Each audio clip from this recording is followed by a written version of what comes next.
What's up, guys? More Medic One. Hey, we're going to get back on the John Deere zero turn with the blown head gasket today. So let's go ahead. What we're going to do is, now I've already removed the intake manifold between the two cylinders, and I've got the clutch removed. It's just dangling there on the mule belt, which is totally okay. I'm going to go ahead and pull this motor off, because we've got some other issues we need to take care of while we're doing this head gasket. We've got a pretty substantial oil leak over here, and I believe it's the O-ring that goes around or underneath the oil pump cover. But once we get this engine off, we'll be able to tell more about that. Now I'm going to try to bear hug this engine off of here and set it on my milk crate.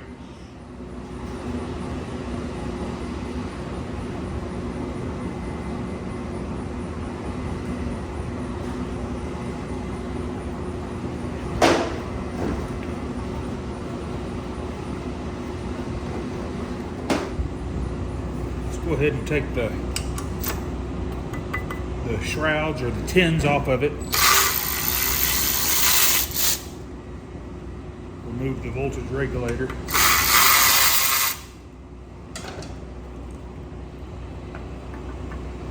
I'm just going to put the screws right back in here so we don't lose them.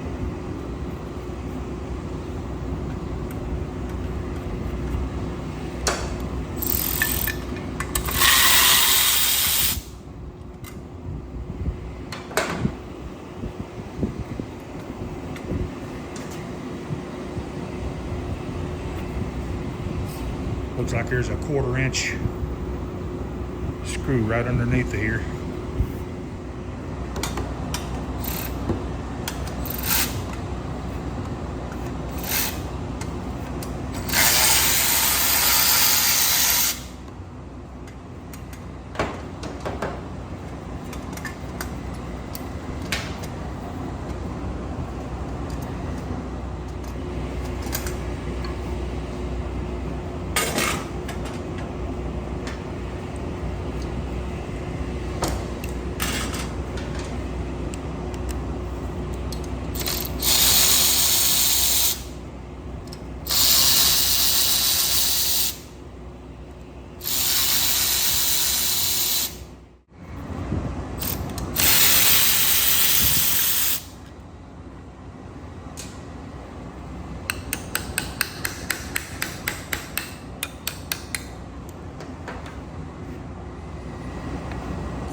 And they just use that gum sealer around here, but when we go back together with it, we're going to put gaskets.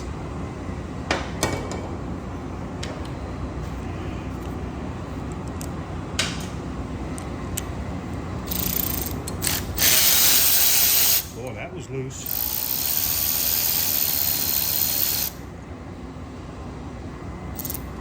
See how loose this one is. That one was tight.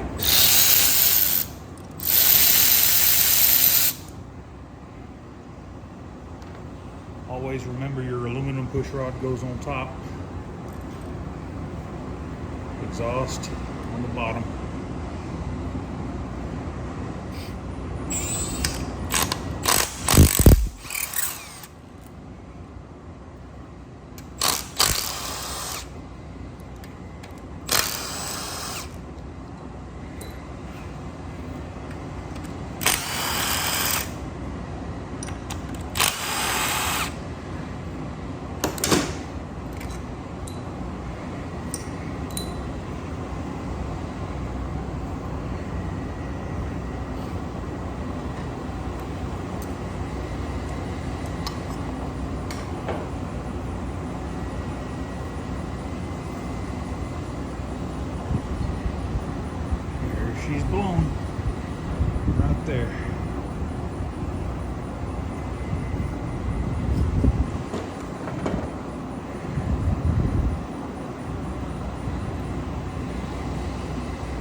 That is a crispy critter all the way around. Man, I don't understand. I mean, this thing ain't got no hours on it. She is blown right there.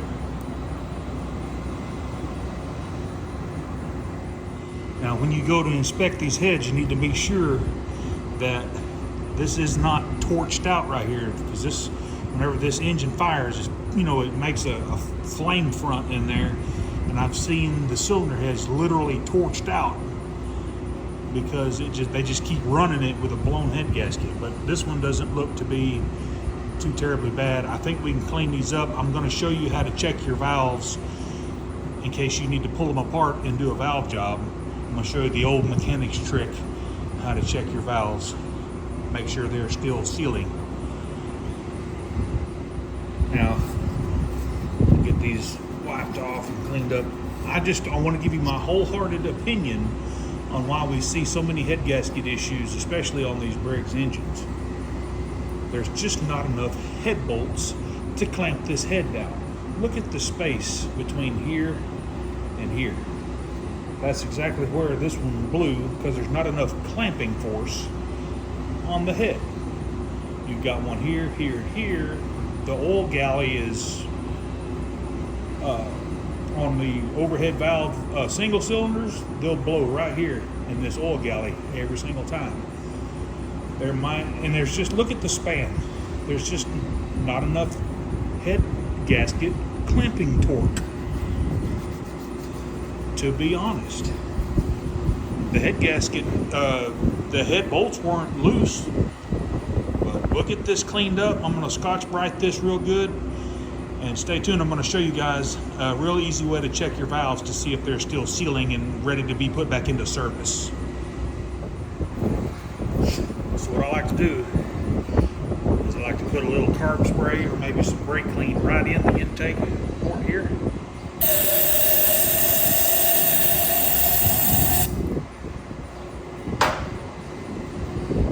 Tilt this forward. If you see any wetness leaching past, which it's just, I mean, just barely seeping, I'm gonna call that good. That probably just needs to be lapped. A complete valve job is probably not going to be needed. This thing is going to be fine. It's not just pouring out. You're not going to seal one of these heads at 100%. It's a lawnmower engine, not the space shuttle like Terrell Fixes All says. As a matter of fact, it's not even seeping anymore. But anyway, what you do, you dump that out.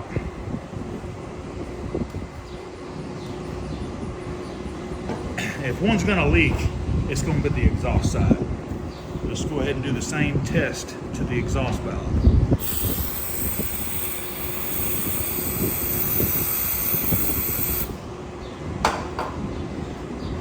See, we got some liquid in there.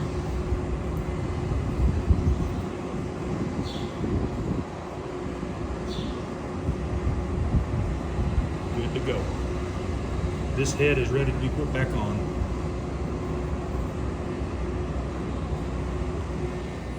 The internet says you can't clean up these gasket surfaces with a Scotch-Brite pad, and I beg to differ. If you're ginger with it, you can clean aluminum all day long. You're not removing metal, you're just removing the old gasket.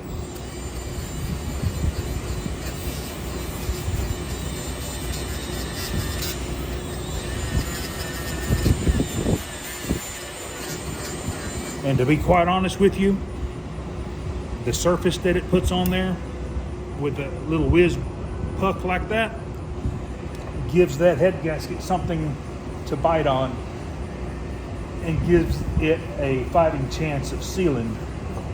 You don't want this surface just a polished surface. You want something for that head gasket to bite on. But you do want to make sure that it's oil free and clean. Tell, I still got just a little bit more to go right there.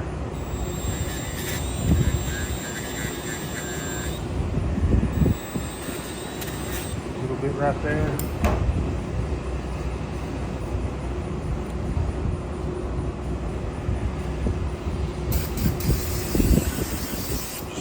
washed down with some carb spray or some brake clean. I'm gonna get this other cylinder head removed and we'll see how she turns out. Once we go back on these head gaskets, I'll show you how to prep your gaskets with some aluminum. I'm gonna go ahead and get this other cylinder head removed. And once we get back to the installation of the head gaskets, I'll show you how to torque them down properly. Guys, I pulled this other head off and look at this gasket.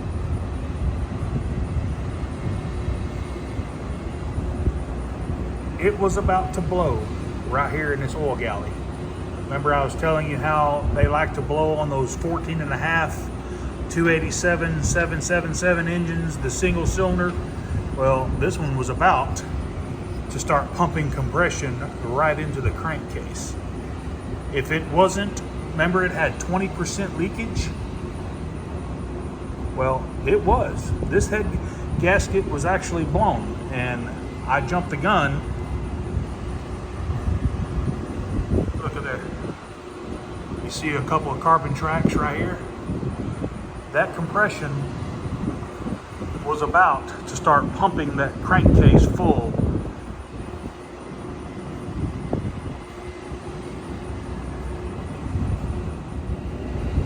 So the long story short is, if you're going to do head gaskets on a twin cylinder, you might as well just do them both. Don't do one, do both. This one was starting to blow here. It wasn't completely blown out, and it wasn't completely blown out here, but it was on its way. If you'd have repaired the other cylinder and not this one would have been back real quick. I promise you. Now, if you'll notice here on the gasket set, it comes with 4 head gaskets. The reason they do that is because this gasket set will fit 2 different cc's or cubic inches of engines. If you look here, this is the correct gasket that fits this engine. And if you look where it mounts, the gasket is the same size as the cylinder bore. And if you check out this other gasket that has the fire ring, which I wish the new gasket that we need to use has a fire ring, but this will not work because of the bore diameter is not the same. If you bolt this head gasket up there, it's not going to seal. This is for a larger displacement engine. So I'm going to set the new gasket in place, make sure your dowel pins are installed. I've seen many mechanics forget these dowel pins, and the head's just going to walk all over the place even though you got them clamped down with your bolts. So let's go ahead and slide this head on and just start your bolts by hand. Little technical sheet here says that if your engine was originally equipped with rocker cover gaskets, then use rocker cover gaskets. If not, you must use the silicone sealant not included in this kit, which is 100106. I call horse crap on that.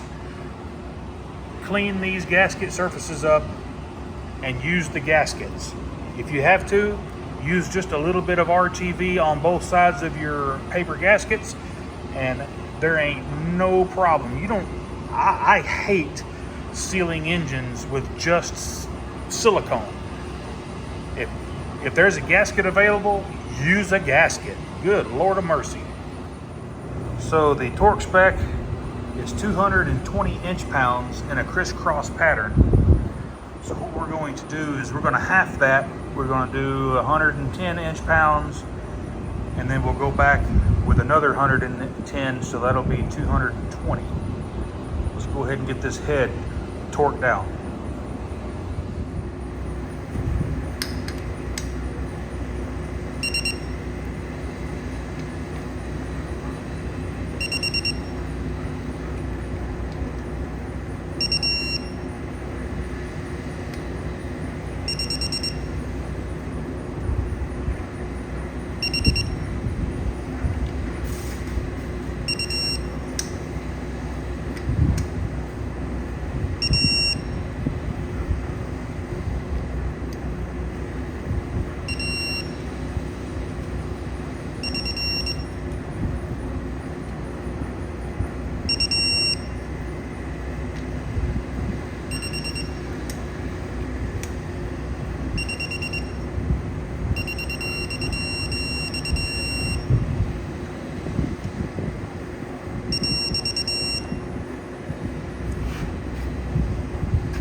start that process all over again.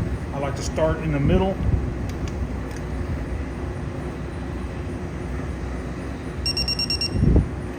Let it beep, go to the next one.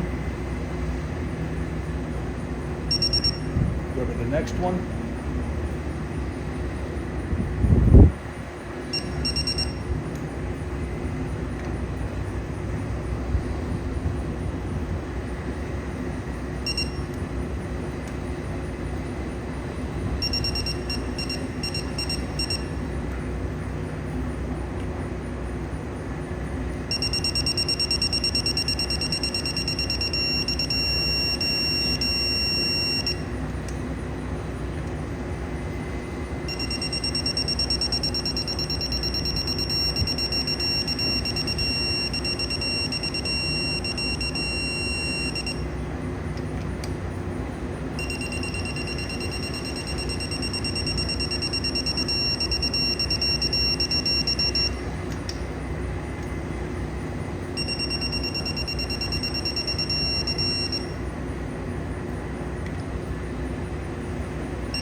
All right, I got the heads on and torqued.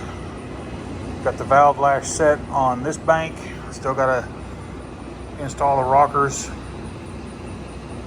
on this bank, and I'm going to replace this governor arm because that hole is completely wallered out. It's supposed to have a plastic bushing in there, which you cannot get by itself. Now, I have repaired these with that Kohler throttle link, that black one that'll go in here. You just drill this out and you put the Kohler one in, but you have to cut your rod off that goes from here to the carburetor. I just didn't feel like doing all of that extra work. I've got to take the sump off anyway, so I'm just gonna, this part wasn't all that expensive. It was I think like 20 bucks, but yeah, that right there with that bushing missing creates a ton of slop in the throttle rod, or from here to the carburetor, and sometimes it'll sit there and hunt and surge on you. Here's another little trick that a lot of mechanics don't do, and it's absolutely crucial to get these valve covers to seal back. Just take you a pair of duckbill pliers and go right here in the corner of each screw hole and just tweak it backwards. Just a little. What that's going to do is going to put a little spring tension whenever you go to bolt this up.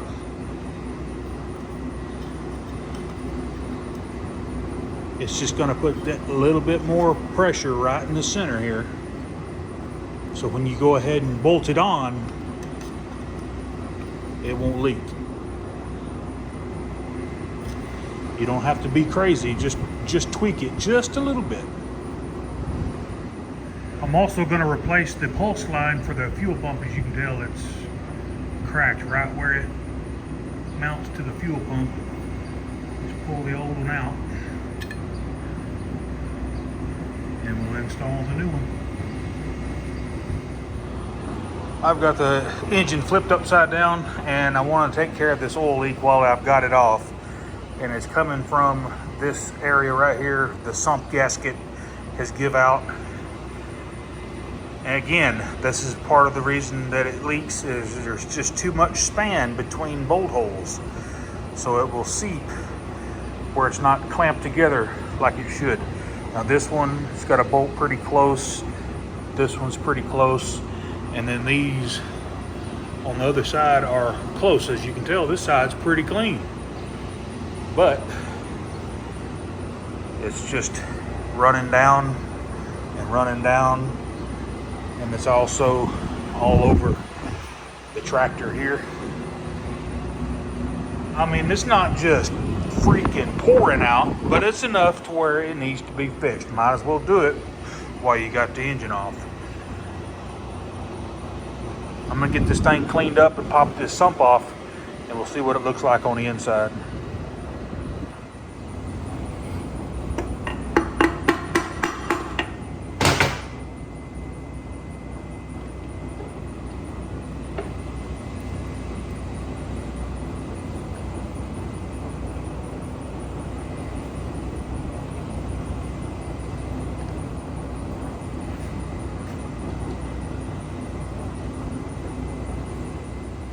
Alrighty guys, I got the sump installed with the new the bolts that come with the kit.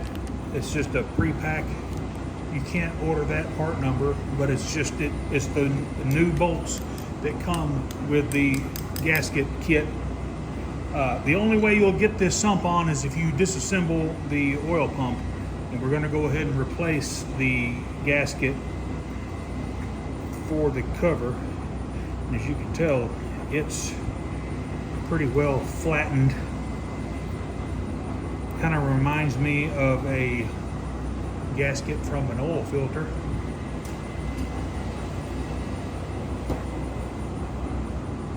Get the new one and get it set in place, and as you can tell, see how it's now above this plate. Before it was just, and then you drop it on the ground and get dirt all over it. Then you have to clean it. While you're there, go ahead and pull the screen out and check it and make sure it's not clogged up. This one's good.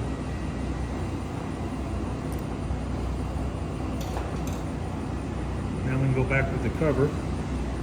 Pay attention how it went on. You can see where the little bit of wear is from the rotor from the oil pump, so we know that it's going to go on just like this.